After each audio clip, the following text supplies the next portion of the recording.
7 июля, Сибирь, Шушенский район Красноярского края. Сегодня была задача у меня съездить за Иван-чаем.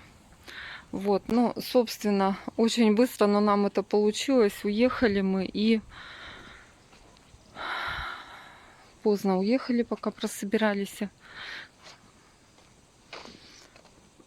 Гром загромыхал, затягивать начало.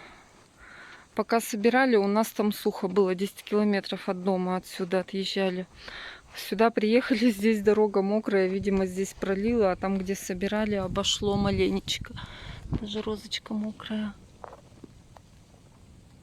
По-моему, Леонардо да Винчи расцвела, посаженная. Пахнет, очень нежный аромат такой хороший. Вот. Ну,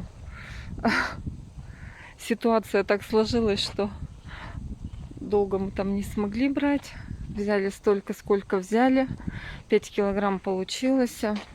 Для справки, может, кто-то не знает, может, кому-то будет полезно. Из 5 килограмм сырых листьев получается 1 килограмм сушеного ферментированного чая. Так вот выглядит кучка из 5 килограмм листья. Ну, как брать Иван-чай, я уже не стала снимать, потому что очень быстро это все делалось до дождя.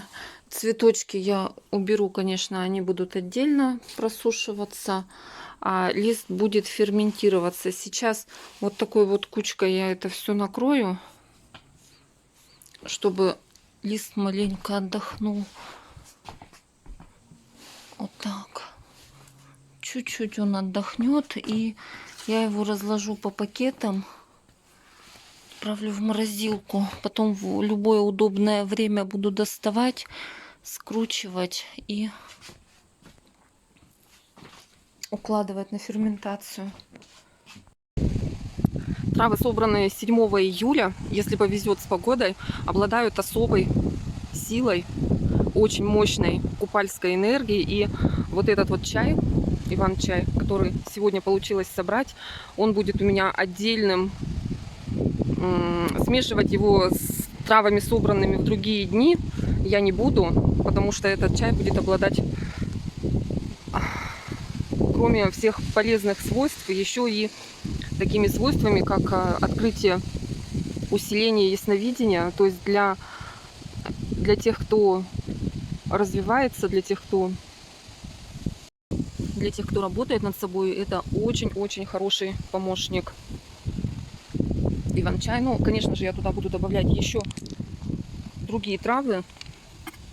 Так, это у меня со вчерашнего костра, с ночного, вернее, с сегодняшнего тоже угли я оставляю. И это все пойдет в работу. Такая погода очень даже благоприятствует для некоторых обрядов. Сегодня, особенно 7 числа,